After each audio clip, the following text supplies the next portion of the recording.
उभे राहू शकतो. बाप बंडूल आहे का? त्यासाठी जर जास्त मोठा आहे लाईफ गार्ड. याला करू का उभं याच्यावर? पण राहू बस. राहा आत वर जाऊन उभा. याच्यावर उभं राहा. मी पकडते तुला.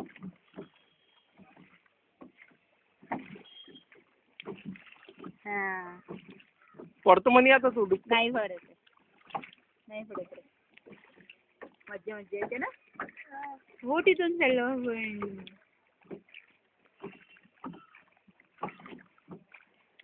आपण बसतो तू बोटीत.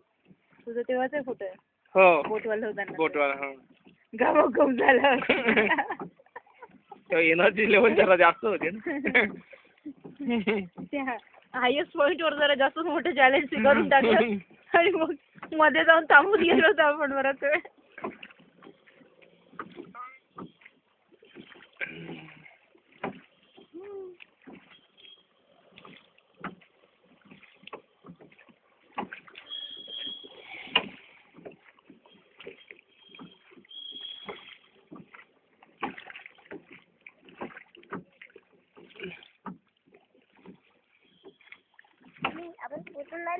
हा बघ ना मागे बघ ना मागं.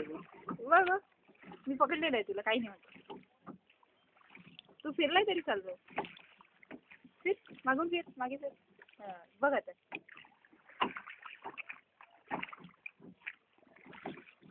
ते कसे त्याला वल्हवणं म्हणतात.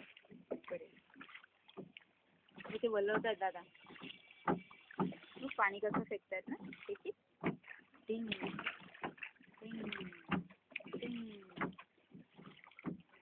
है ना.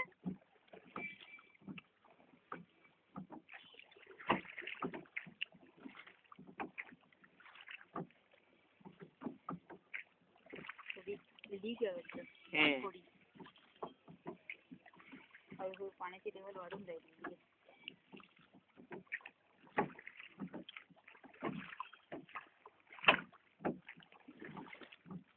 अरे उधर चलो ना थोड़ा. उधर चलो ना.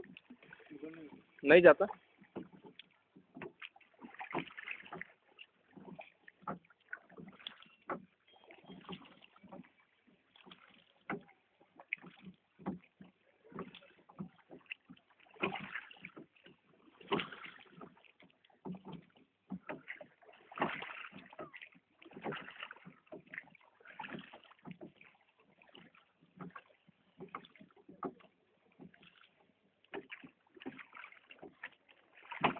आणला का मग रेनकोट? हा आहे ना. म्हटलं असं लई हिंडायची हौस असली पाऊस असला.